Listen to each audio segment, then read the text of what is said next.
Thanks for staying with us. You're still on to Good Morning Nigeria on the network service of the NTA. Just before we bring in our guest for our conversation this morning on strengthening transnational education partnership, let's have this background report put together by Joseph Osen. Nigeria is opening a new chapter in higher education through Transnational Education Partnership. It is a strategic move aimed at strengthening quality, expanding access, and boosting global competitiveness. In 2023, the National Universities Commission launched comprehensive guidelines on transnational education, creating a clear framework for Nigerian universities to collaborate with foreign institutions. The policy paved the way for joint academic programs, cross-border campuses, and the awarding of internationally recognized degrees. To the Commission, the guidelines are designed to safeguard Nigeria's academic standards while allowing institutions to benefit from global best practices. International partners bring expertise, research networks, innovations, and critical resources, thereby enhancing the overall quality of tertiary education in the country. 2 years on, the policy is already yielding results. The United Kingdom is among the key countries taking advantage of this framework. In 2025, the British Council awarded 8 transnational education exploration grants to support innovative partnership between UK and Nigerian universities. Among the beneficiaries are Brunel University London in partnership with Ahmadu Bello University, co-developing a master's program in sustainable post-harvest management and technologies, as well as the Nottingham Trust University collaboration with Covenant University to advance technology education through AI-driven and adaptive learning systems. Another notable example is the partnership between the University of Lagos and the University of Birmingham, working towards establishing a transnational education campus, a move expected to deepen research collaboration and academic exchange. Globally, university systems are increasingly adopting transnational education models to expand access to tertiary education, reduce admission pressure on local institutions, and promote cross-border exchange of ideas, research, and innovations. New collaboration where we can improve research, innovation, and in emerging areas. As I said, data science, artificial intelligence, where we can now expose the citizens in Nigeria to get the highest quality of education delivered. The NUC maintains that these partnerships align with Nigeria's National Policy on Education 2021 to 2030, which emphasizes international collaboration and capacity building as central pillars for higher education reform. However, key questions remain: how effective are Nigerian universities leveraging this opportunity? Are there gray areas within the guidelines that require review or strengthening? And how sustainable are these partnerships in the long term? These and other critical issues will form the focus of today's discussion on Good Morning Nigeria. All right, many thanks, Joseph Otsem, for that background report. Now, to begin our conversation on strengthening transnational education partnership, let me welcome here in the studio Professor Andrew Haruna, who is the Secretary General Committee of Vice Chancellors of Nigerian Universities and President, Nigerian Academy of Letters. Good Always morning, a pleasure sir. to welcome you to Good Morning Nigeria. Thank you. Good morning, Nigerians. All right, let me also welcome here in the studio Chris Meyaki, former Acting Executive Secretary, National Universities Commission. Thank you very much for coming. Thank you for the invitation. Good morning, Nigeria and Nigerians. Yeah, okay. All right. Also joining us via Zoom from the United States of America is Professor Akeem Ibikunle Tijani is the Executive Director, Office of Global Partnership and African Morgan State University, USA. Professor Tijani, it's good to have you join us again on Good Morning Nigeria. Good morning, and it's a pleasure to be invited to this important topic. Thank you very much. Thank you, sir. Let's come back to the studio, and we'll start with Chris Mayaki. And just like our correspondents, raised some issues, the issues of some gray areas and how sustainability, how this partnership can be sustained. Let's look at the topic itself. Strengthening, transnational educational partnership. How do we go about? What are the modalities for strengthening? Well, thank you very much once again for this invitation. And I think some background will always be useful as a stepping stone when looking at the gamut of the issue of transnational education. I think we must take note that as a result of the endorsement of the General Agreements on Trade and Services, I think in the early 90s, under the auspices of the World Trade Organization, Nigeria, inclusive, signed and undertook to designate education as an exportable service, and transnational education has been on the front burner. And this connotes the movement of, services, intellectual property, academic services, all bodies of knowledge, teaching, research, mobility, curricula, the entire gamut of learning across borders. So it is in the context of this that, consistent with Nigeria's a renewed drive to internationalize. And I think at that time, the federal government of Nigeria and the Ministry of Education and the National Universities Commission, the entire Nigerian university system, recognized that internationalization is a very strong pillar. If we have to unlock the potential, if we have to, compete favorably and, demonstrate our visibility as a university brand and as a university system. So we settled we decided not to stay aloof, but to be part of this global, train and this global storm ravaging the higher education landscape. So back to your question as to what we need to, do to sustain and, strengthen. Well, I think what the National Universities Commission did in a multi-stakeholder, platform was to put together experts. We leveraged on our experts. We properly guided. The British Council provided also the building blocks, and then we had a validation session. We, involved the universities, the National Universities Commission. We put together our transnational education guidelines. These guidelines, very holistic, very, it has details of what are the do's and the don'ts, so that we're not operating on a slippery ground. As we always argue, yes, we are open now more than ever to invite foreign investors to come into the Nigerian, higher education space, but we do not want to operate in a precarious position.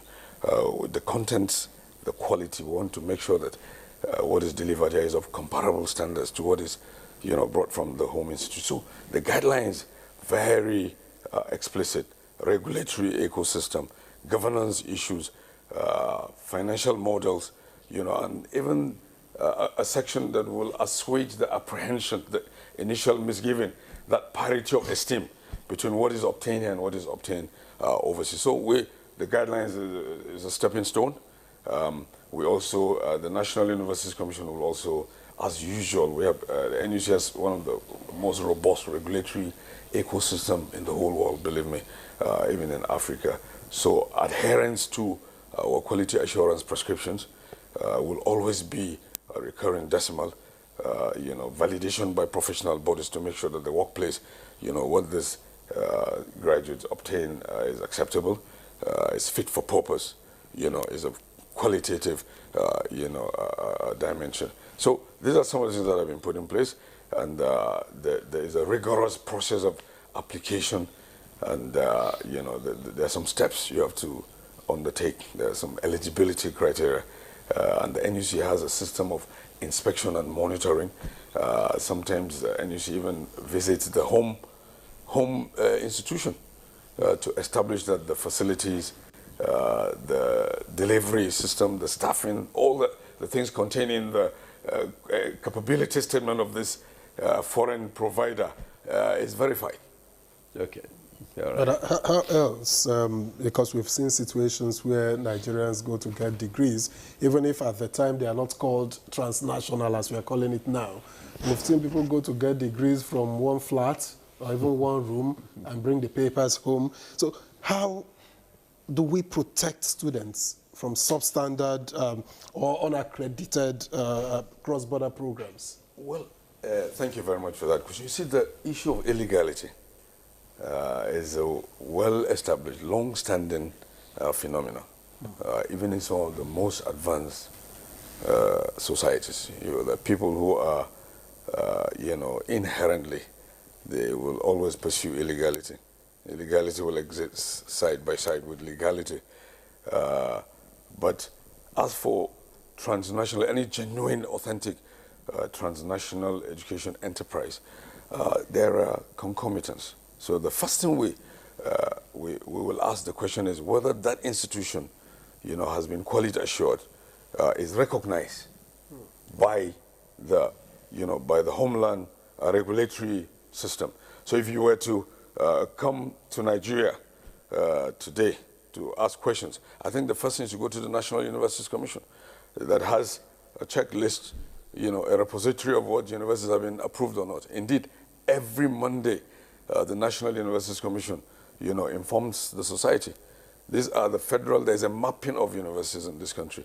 So any serious-minded parent or student, intending student, must first and foremost establish the veracity of that university that is applying to. That's the stepping stone. Establish that it has been recognized, is duly accredited by the United States, for instance, by the UK, by Nigeria, by Ghana, and so you start like that. And that's why under this government, they set up the committee. You remember the racketeering? There was this racketeering involving an undercover journalist that went somewhere across the border to, to obtain a degree in 6 weeks. I mean, that was an aberration. And did youth service too? Yeah, and did youth service, So, but then now the people have been sanctioned. Okay. I was privileged to be on the committee, but these are things that are extraterritorial. Once they're outside the shores of Nigeria, we have to depend on our sister regulatory, agencies to establish. In Niger, for instance, in Chad, in Cameroon. What do you think about Ahmadu Bello University Zaria? One dial. The answer will be in the affirmative. University of Nigeria, Covenant University, we know which universities are legal and which ones are illegal and unapproved, So this is, the onus is on the parent and the students, because when you go out there, and pursue, a degree program in a fraudulent, unauthorized, unapproved, you pay the price. So students and parents must make inquiry before they must ask questions. Go to the National Universities Commission. Go to the Ministry of Education. Go to the Committee of Vice Chancellors. Do the necessary groundwork. Because if you don't carry out the risk assessment, you do that at your own peril. Right. But that does not preclude, becloud the big picture.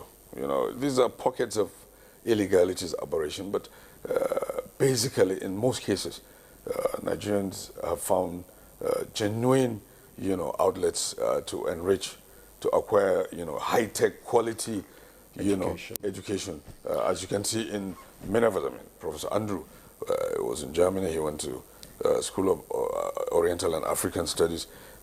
He's I mean, he knew when to land and when to take up. Okay, that's good, Chris. Let's bring in Professor Andrew into this discussion now, so that you can relate your experience on this transnational education partnership. Tell us. Well, my experience at home and abroad, recently I have seen there is a growing need of exposure. The opportunities that were there before with the devaluation of our currency is no more. And there's still the desire to have quality education within the country and outside the country. Okay. But what of those who are within the country who cannot afford outside? As some of us had the opportunity in those days when the naira was almost at par with the pound sterling or the dollar. Yeah. But with this, there's a growing realization by government, as said by the former executive secretary, the deputy executive secretary of the NUC. So when I was teaching abroad, there were two things I've noticed. One, lack of intercultural skills. Okay. You see, students get a degree and they move to an environment, and suddenly they realize that their certificates, even though very good, but unable to fit in the community in which they have found themselves in. For example, when I was traveling to England, I was taught about the weather, how to pay my rent, about social security. So all these tips were there. But now parents just go into any portal, they have the money, they send the students abroad, and as soon as they arrive, the cultural differences are there, the food, the weather, the environment, and the students are just so overwhelmed. Qualification, but then automatically their brain just scatter. And because of that, you find that there is waywardness.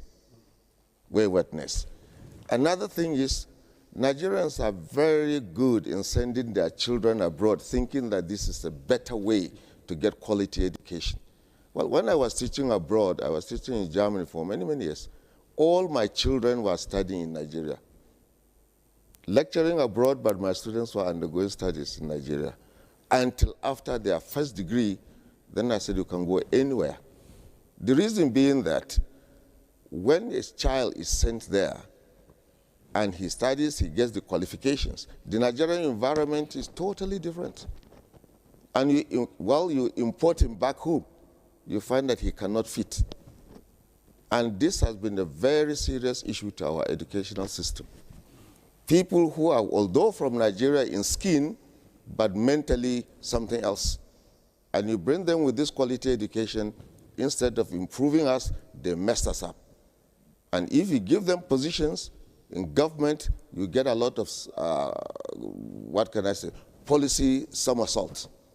For the simple reason that they are just equating us with the environment in which they have operated. So they cannot fit into because they cannot fit, or they don't understand. They don't understand. And they feel that all of us must switch into the kind of environment where they studied for 4 or 5 years.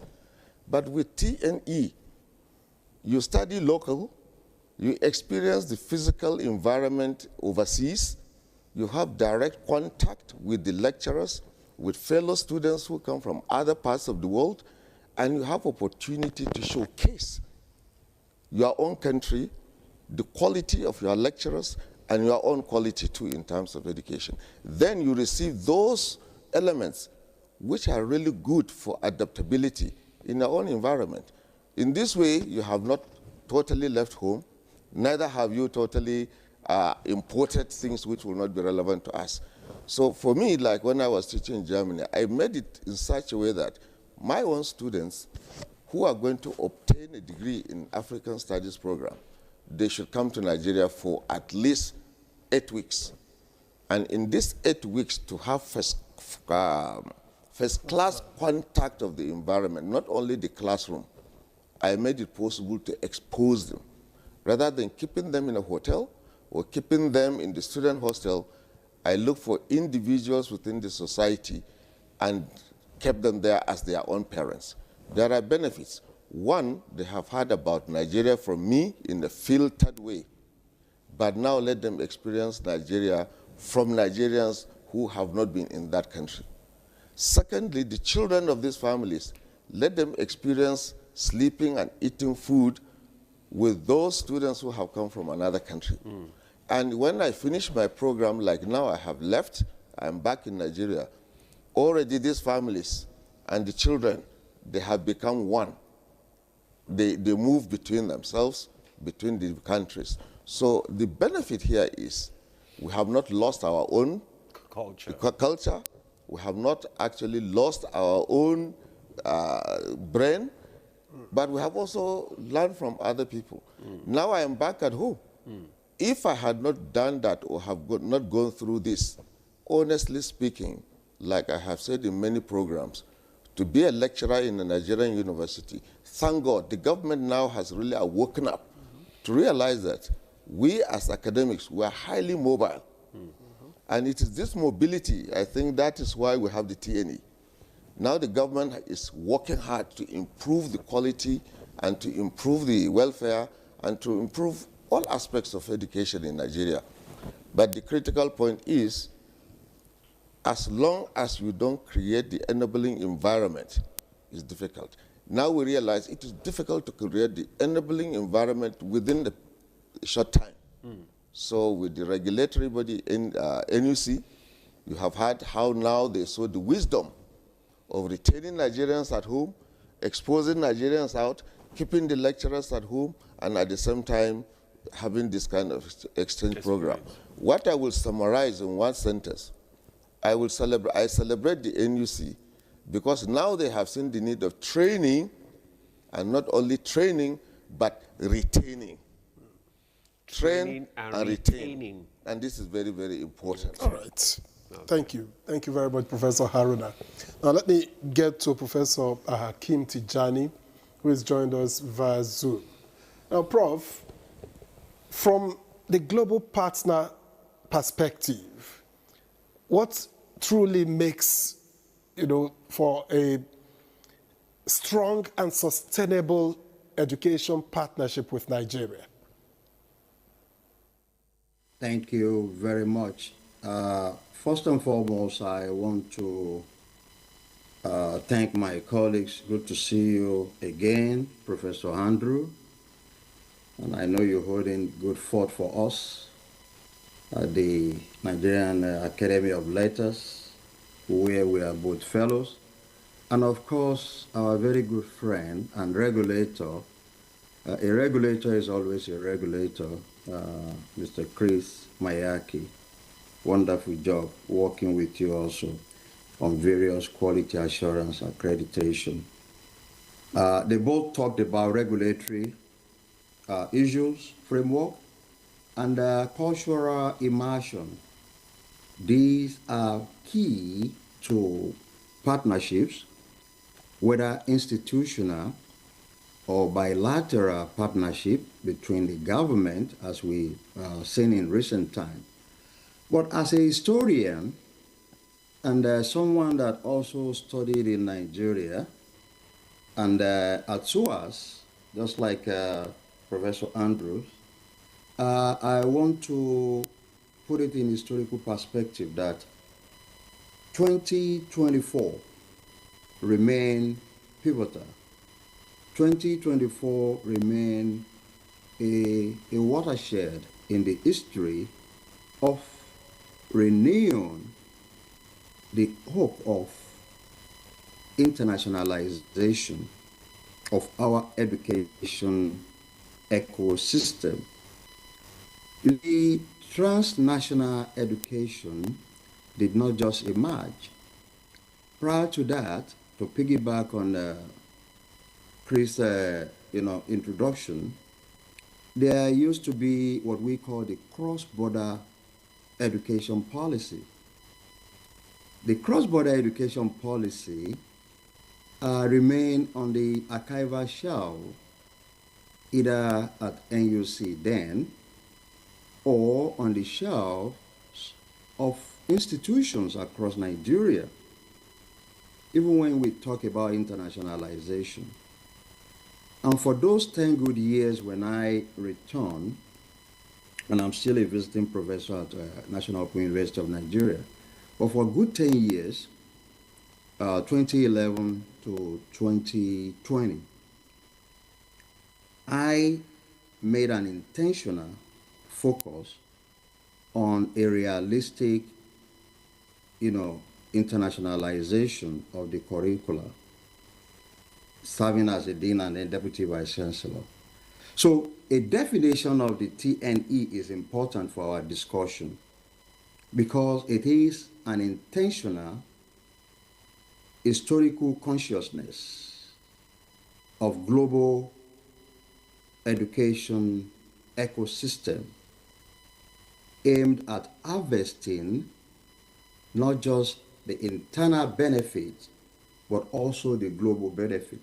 So we've moved with the passing, with the approval of the Transnational Education Policy in 2024, just like the reintroduction proper of historical or history in the public schools, also in 2025. There is that intentionality to actually go beyond words, to actually go beyond not leaving people or anyone behind. So the intentionality is important for us to dissect what has happened. Having said that, I think sustainability also is in the realm of government, and I say government, the current government, historical consciousness of what happened in the past and marrying that with the present reality, but also assuring that it is implemented. So there is that coalition, serious synthesis, symbiotic relationship between government agencies, in particular the NUC, TED Fund, I believe to some extent, we can talk about the PTDF. But more importantly is the fact that we now have the universities also ensuring that learning is not just within the four walls of the university. So the pedagogy, which is another aspect of this paradigm shift in knowledge seeking and sharing, is that service learning, whether we talk about the twining, that is taking classes from University of Manchester or Birmingham or Morgan State University or whatever, but also bringing those people into the Nigerian space. So the idea of study abroad is not just for window shopping or touring, but it's also for practical. I will end at this point by stating that even in Nigeria, when we look at what has happened in Badagry, the point of return or the gate of return, unlike Ghana's point of no return, that historicize the transatlantic slave trade, we will see that students are now coming in from the developed economy, just like Professor Andrew mentioned, to study about us, rather than we going to them.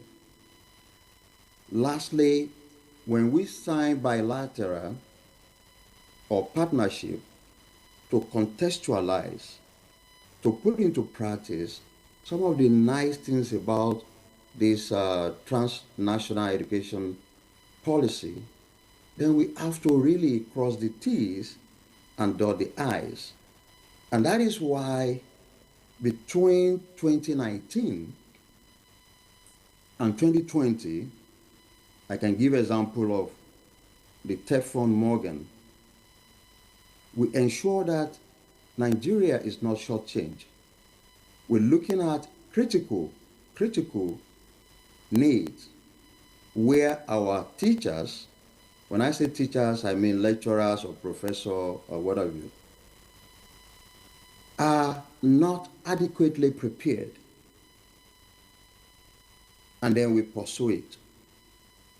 So the whole idea of the digital, or sorry, the diaspora bridge is also important, because Nigeria is not just resting its, casting all its powers in a bilateral relationship, but it's also harvesting those in the diaspora to volunteer to teach, to take the pathway of giving back, not just to the alma mater, but to the nation that actually trained them.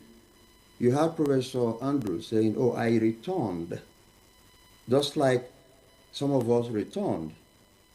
And the idea of migration, access that are central to transnational education policy in recent time, in the last 2-3 years, is important to the advocacy that we listen to by the National Orientation Agency before we started the business of the day, talking about NEL Fund.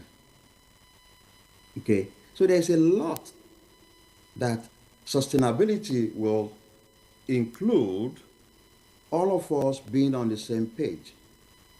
Lastly, and I will shed more light on this if I have the opportunity, in an interaction with the Minister of Education, who has done fantastically well and is doing fantastic on the job, and I'm not patronizing. You see, 21, if I get the figure right, designated universities of excellence, centers of excellence, in critical need area, are now partnering. And that is what birthed the bilateral relationship with Birmingham, with Brunel, with Morgan, prior to even this dispensation.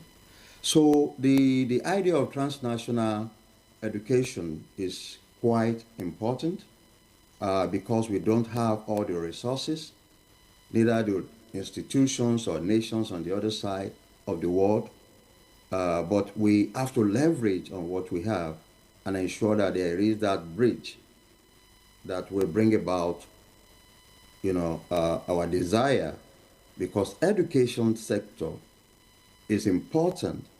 In fact, it is critical to all other sectors.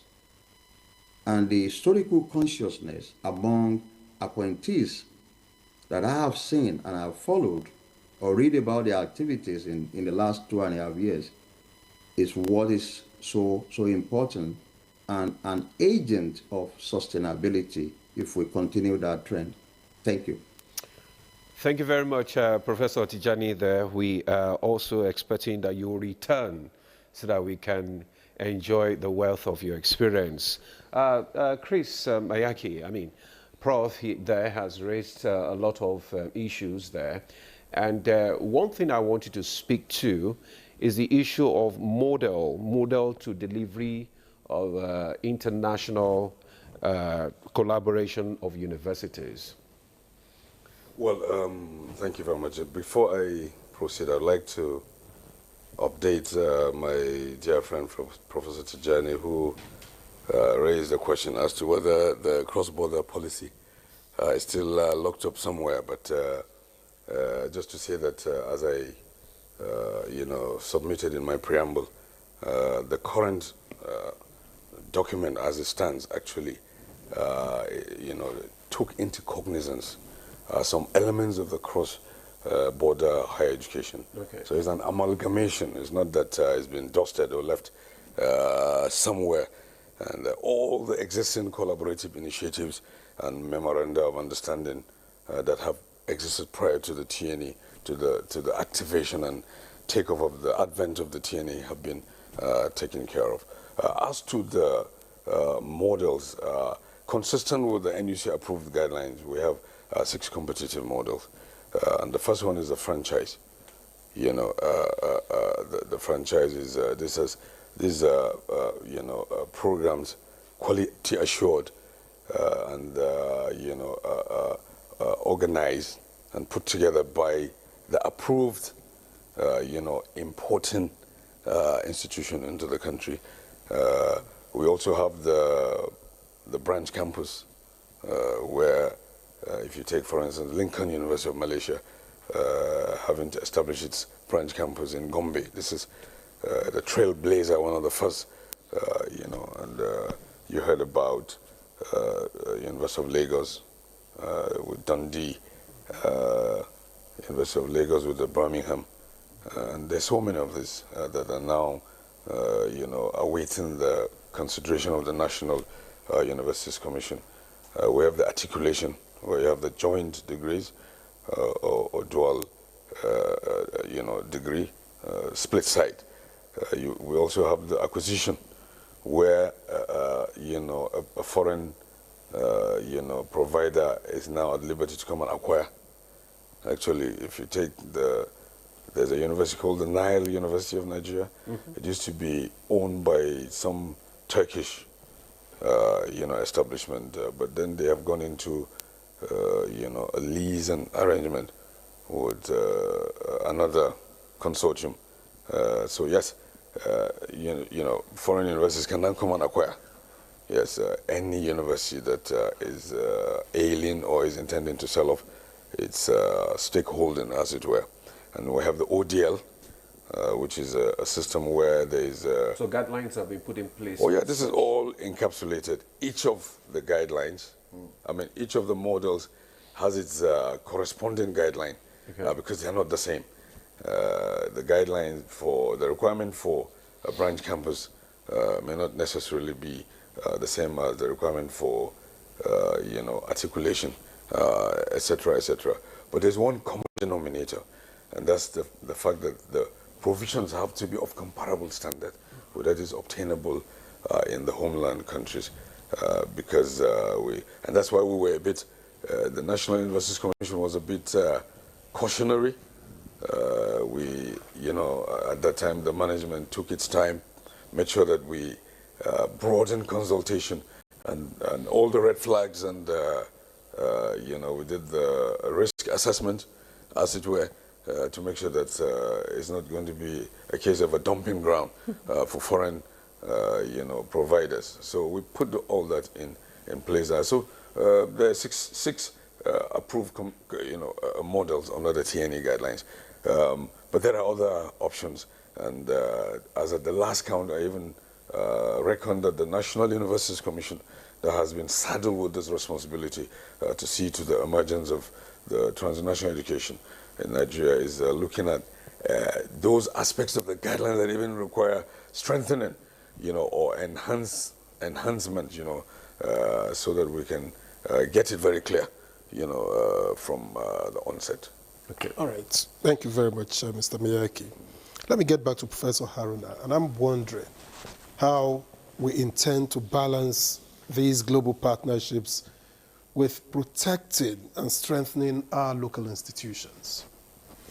Well, I wouldn't like to use the word protecting. The world is a global village. Well, there is strengthening. Yeah, well, strengthening, when you have regulatory body, it's not protection.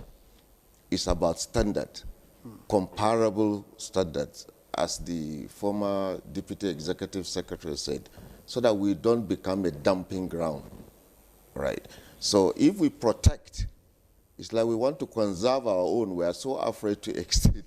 But I think because we have the standard, we have the quality assurance, we can compete anywhere. So we are ready to go to the market, because a degree in Nigeria is a degree anywhere in the world, a degree in Nigeria.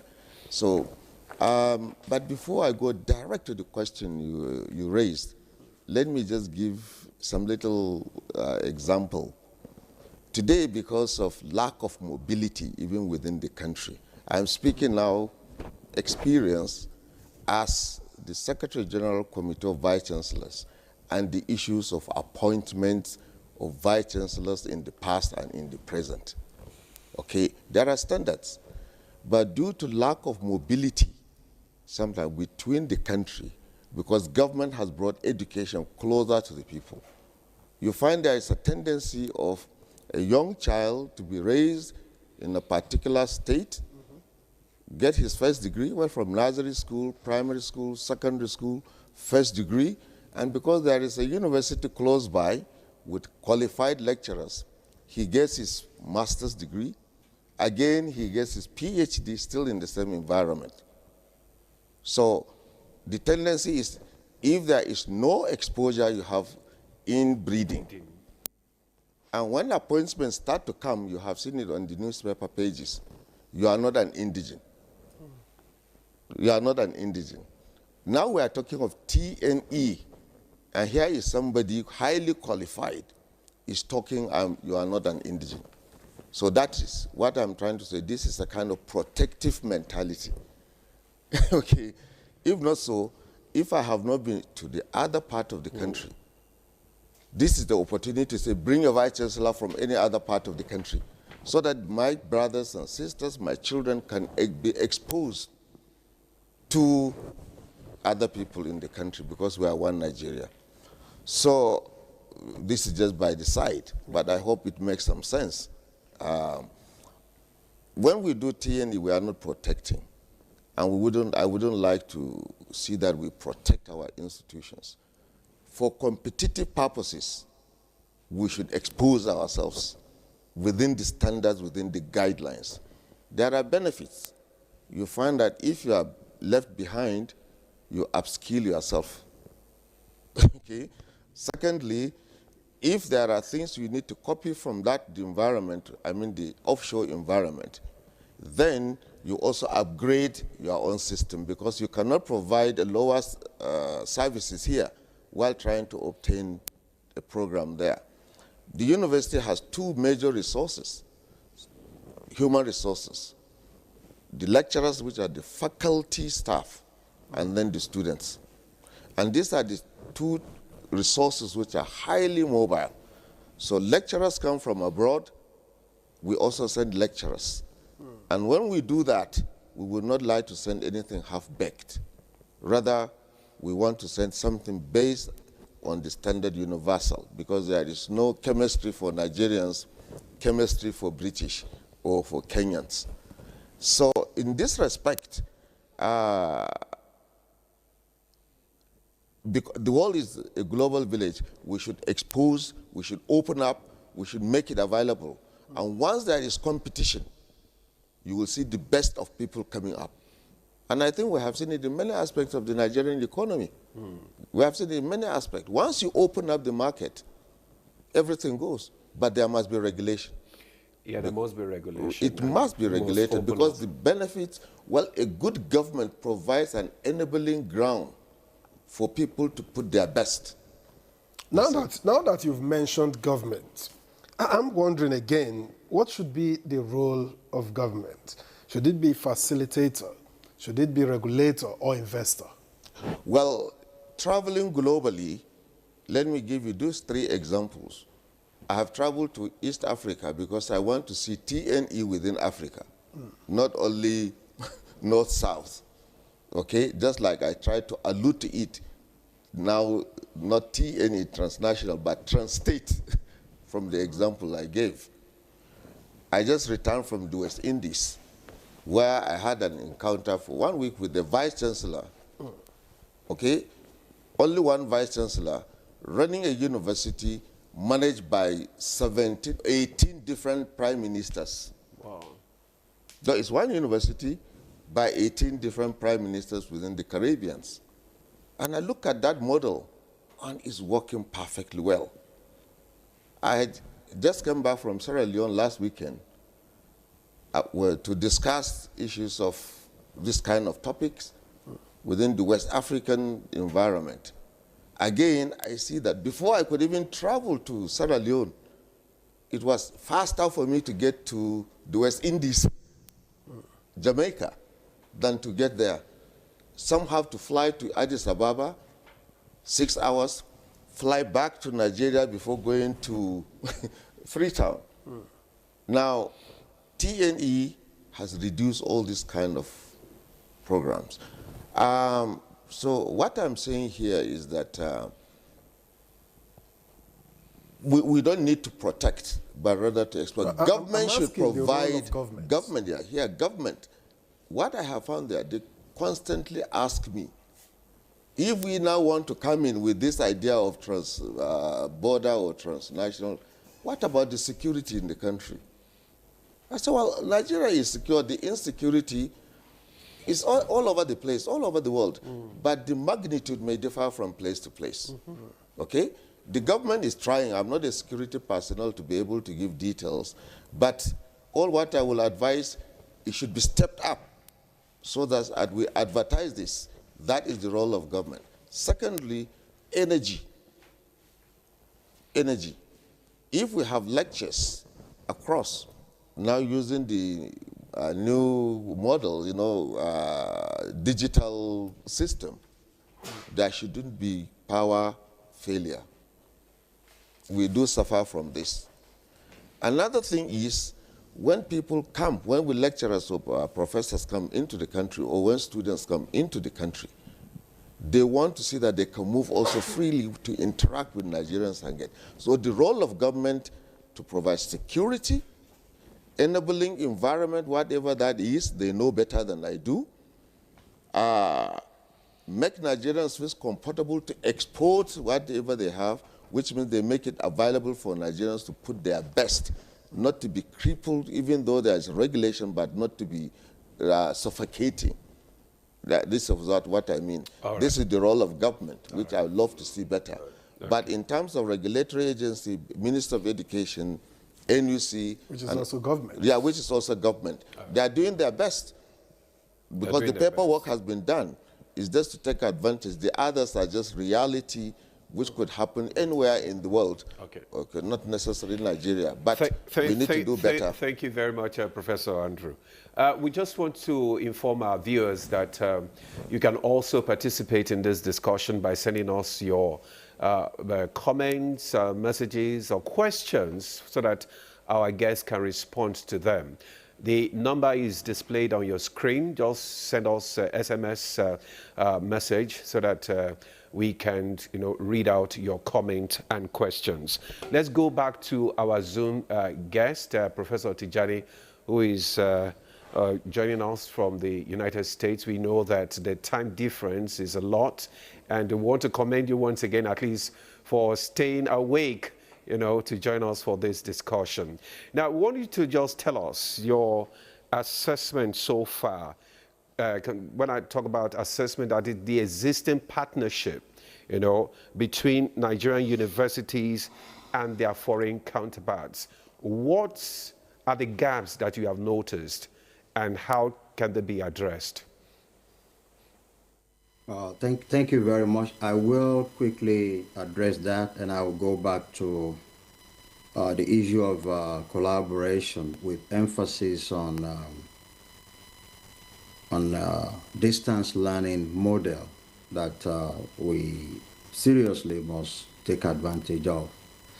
When we talk about bilateral partnership, whether university to universities or government to their own university on the other side, we need to take a close look into the cost.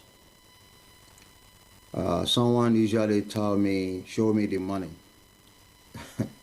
When I was on a substantive position until 2020 at National Open University of Nigeria, where I am still a visiting professor in the Peace Studies and the Migration and Global Studies Center that I was privileged to establish. I would say, show me the money. So when we fail to really do a hardcore negotiation, we will have shortchanged the nation. There's nothing stopping us in demanding, as I told a colleague. The first colleague did not even believe in what myself, Andrew, Mayaki has stated in this in the last few minutes, which is cultural immersion, understanding and presenting our own, the further they can learn, because relationship, bilateral or partnership, is supposed to be symbiotic. It's a zero-sum game. And then when you don't ask, you don't get. There's nothing stopping an institution, and I believe Professor Andrew will remember 2015 when 21 vice chancellors were part of the 150th anniversary of Morgan State University. And part of the hardcore negotiation was that, look, you must waive, because the people we send in from Nigeria are lecturers. The only thing that separates you from them is the fact that they are pursuing the doctoral degree in areas that we do not have sufficient resources to train them. And as soon as they do the coursework, they will be back at their various institutions working on the thesis. So waivers, tuition, discount are those areas that we need to look into. And in most cases, as evidenced by the person that actually made that, again, the reference I can give is that Teflon Morgan agreement in 2020 under COVID that we just have to seek. And you'll be shocked that most of the institutions, okay, overseas are interested not just in establishing branch campuses, but they are also interested in their own survival.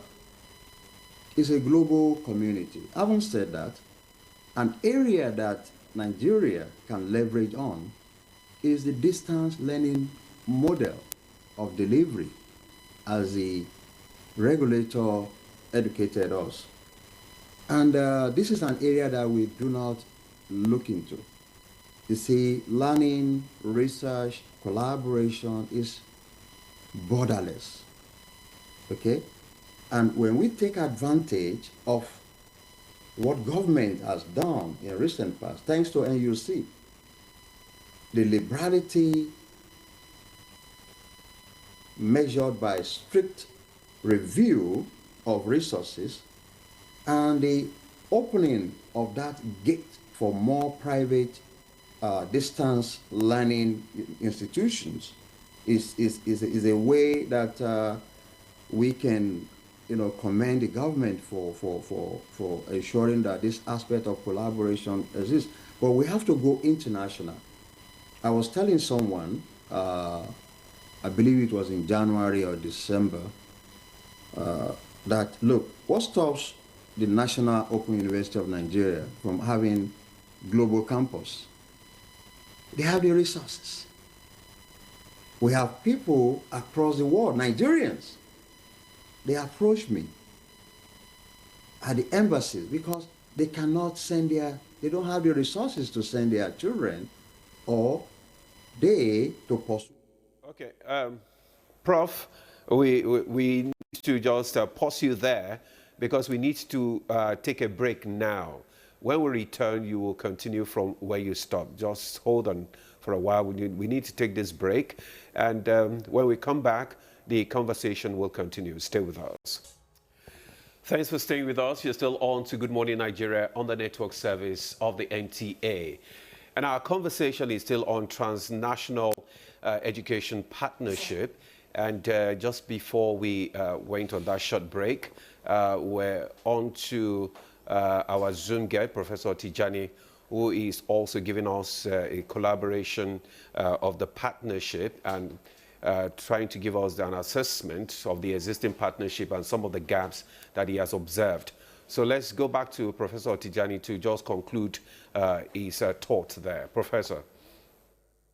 Okay, thank you very much. As I was saying, I was leveraging on the fact that we should take full advantage of the distance learning model, whereby we seem to have a better, resources, both in terms of human power capacity, because I've witnessed it, I'm still witnessing it, I'm part of it across Nigeria. And it also will be a kind of alternative revenue generating for the nation, as well as for institutions that are involved. So the the idea of virtual learning as well as virtual, what we call COIL, that is course online, that are basically an attempt to teach and ensure that learning occurs without necessarily visiting the four walls of LASU or University or Federal University of Gashua or ABU or whatever. It's something that we should leverage on, because when we talk about even skills, we are using that globally as part of the TNE to really ensure that access, is and no one is left behind in the education sector. To wrap it up on sustainability, I think we cannot say government should do everything. Of course, government has done quite enough, by my own estimation, providing the platform for leaders, for administrators, for all of us to build upon. But what about a sustainable platform in terms of, for instance, advocating the establishment of Nigeria International Education Commission on consortium, which is it will be strictly for fundraising beyond annual subvention from the government, and it will be available to all institutions. Because when we introduce technical, thank God we have technical education now, vocational education. Gone are those days that when you go to technical college, either in Yaba or somewhere in the north, they believe you are not a good candidate to go into the university, and you have that disparity. So basically, we have a lot. We are out of the tunnel, and the sky is so bright that we can and we should leverage on all those opportunities consistently, and there must be continuity on our campus. Professor Andrew mentioned the issue of vice chancellors, but within that context, if we believe that X is succeeding Y, if there is a continuity in some areas, then we would have succeeded in ensuring that the issue of access, migration, and affordability would have taken care, by succeeding administrators. Thank you. Thank you very much, Professor Tijani. Thank you very much. For want of time, we have to get back to the studio as we get into the final stretch of this conversation. Now, let me begin with the messages that have been sent in by our viewers. And this one reads, "Good morning, all in the studio. Great topic indeed. But my question to Professor Tijani and Dr. Meyaki is National Open University of Nigeria certificate recognized across Nigeria?" Now, this message is from Linus in Lagos. And this other one is from Muhammad Awal Musa Afamai in Kanu. And he's asking, what specific actionable mechanisms will the Federal Ministry of Education and the NUC implement to distinguish on a granular level between legitimate TNE partnerships and degree mills in Benin and Togo, given that a blanket ban affects legitimate students? Good morning, Nigeria. Perhaps we just go with Professor Meyaki. Yeah, thank you very much. And the question straight away is that NOUN is an approved, is the first, trailblazer in national open university provision. So all certificates duly endorsed by the Senate of the National Open University are genuine and authentic.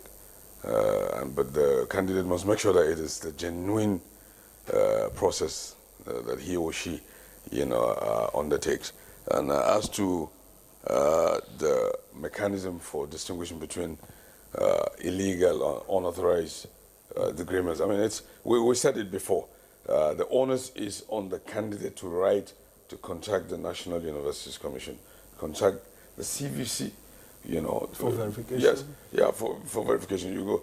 And then as I told you that ultimately recognition, you know, stems from the homeland country. You know, if you come to Nigeria, we have about 300 and something universities today. We have a mapping of all federal universities. If you take Delta, offhand I can tell you, you know, the federal universities in Delta, the state-owned universities and the private universities, is a one-stop dial. You get answer. But like I said, in spite of everything, people are still prone to illegality. People still go to miracle centers, you know, because people attach so much, a premium on certification without the requisite preparation and validation. Yeah, for it. All right. Thank you very much, Chris. Let's take these other questions. This one is from Muhammad Awal Musa Afamia from Kano. He says, what strategies will be used to ensure that the partnership builds local capacity in Nigeria institutions rather than fostering dependence on foreign expertise? Now, Ruben Dimap, he says, good morning to you all. I feel that more enlightenment is needed in this regard, perhaps jingle sponsored by the Federal Ministry of Education. Professor Andrew, let me just, maybe you respond to this question, and also tell us what are the challenges, you know, facing this transnational education partnership in Nigeria? Yes, to the first question, when you are entering this agreement, make sure that you are not just going as a beggar. You have something to put on the table, to offer, and then whatever they are coming in, you get it. My experience is each time we go for foreign partnership, we go with the mentality of begging. But you see, we have the same brain, and now we are talking about education. So let's not approach any contract agreement or partnership or TNE program with the mentality that we cannot afford, we are unable to. We may have our limitations, but we should find a way in which we can surmount these issues, but not to emphasize it as if we are incapable. That's my response to that.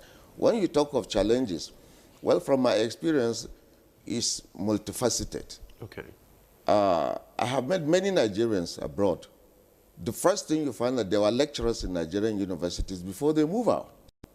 Some is from us in the university. They come, they have been culturized a little bit to a different environment. And many of us who are perhaps in the administration may not have been exposed as they are. And therefore we sometimes behave as monarchs, as empires within the university, and we are unapproachable as administrators. You know, I don't want to embarrass Chris Mayaki. When I was a vice chancellor, honestly, as soon as I knock at the door, whatever he has, do you have a problem which I can help you? If there is no problem, I have come to socialize, okay, I'm busy, have some food and tea. So that flexibility opened, a gateway for me to tap a lot from his experience. And so these are the kind of things. Administrators must be open. We in the university must be welcoming and be willing to learn. We must be humble. One thing I experienced as a scholar, the higher I go in the academic ladder, it is more of a humbling experience. You see me as the president of Academy of Letters. I have professors of 83, 90 years old as fellows. Tijani is a fellow. And you see, I was humbled to go to him when I was a VC. He trained my staff in Morgan State University. So here I'm saying one of the challenges people encounter with us, we are too, bossy in our approach of doing things. We are human beings, we are mortals, and we have opportunity to be in this position. So that is one thing. Minimize bureaucracy. Next thing, be transparent. When you deal with the international community, expose your finances, make your data available, let them see how you manage your resources, then they can even pump more. If they have to build campuses on their own campus or fees are subsidized, let them see the benefit of these subsidized fees as it touches the lives of the students, the life of the community in what you do. Another thing is In terms of, well, this one is government. We talk of security.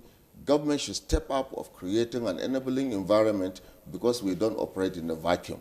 Thirdly, the host communities should also be welcoming to whoever comes. Let's not be protective.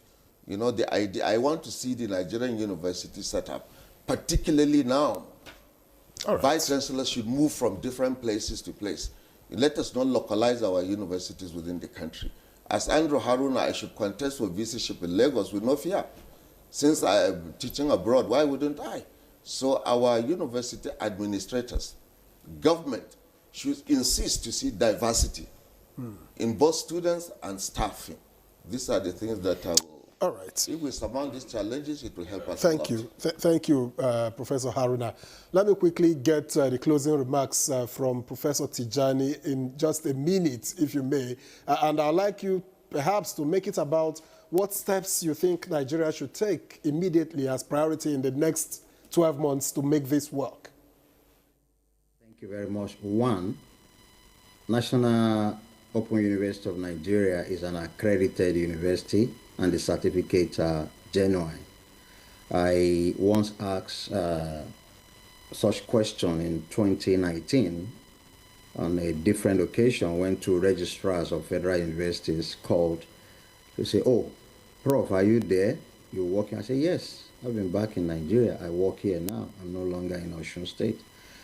And I said, okay, now we will be, considering graduate of Open University of Nigeria. I said, wow, why? He said, well, we thought it's just, so that is, fast forward, it's been over 10 years. So I think the paradigm has really changed in terms of our notion, our idea of NOUN. On the issue of challenges, I think it's human. I can't say it better than what my colleagues in the studio have said. Human. When we choose to be bossy, when we choose not to have that human face, when we choose to avoid what I call walking, that is WALKING, leadership model, whereby you are not limited to your office. Bring me tea.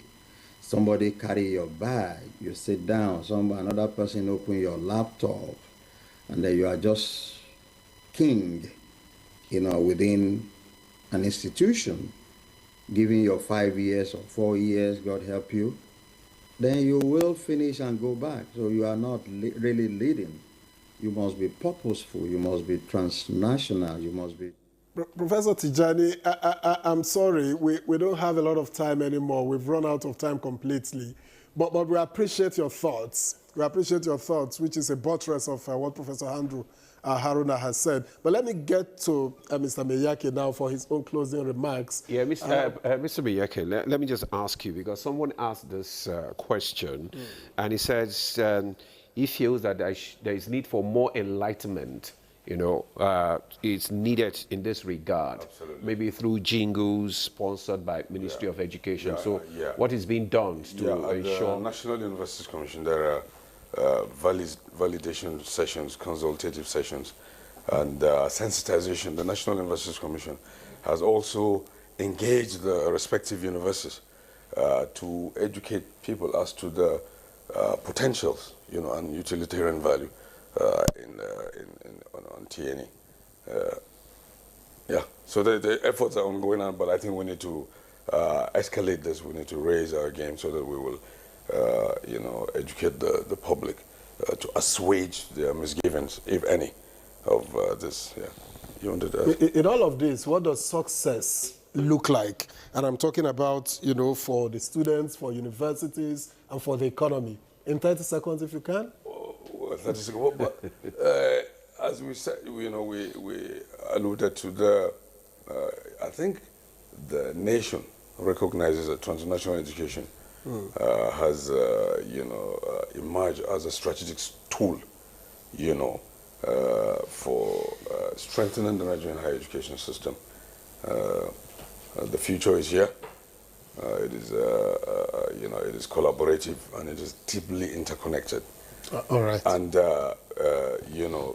even with the experience in Gombe, there are promising opportunities that this will be a win-win situation, because we cannot afford to be, left behind. Yeah, to be left behind in this global, All right. higher education space. All right, Chris Meyaki, former acting executive secretary at the National Universities Commission. We appreciate your time and your thoughts. Thank you for your invitation.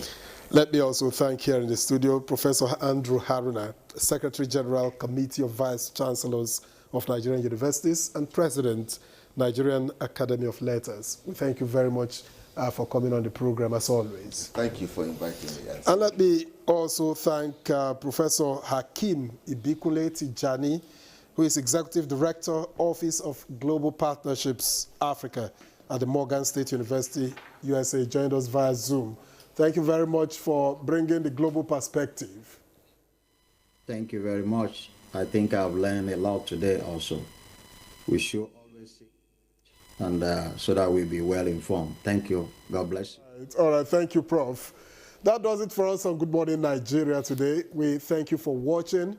We do hope you keep the date for tomorrow. I'll be here. I'm Victor.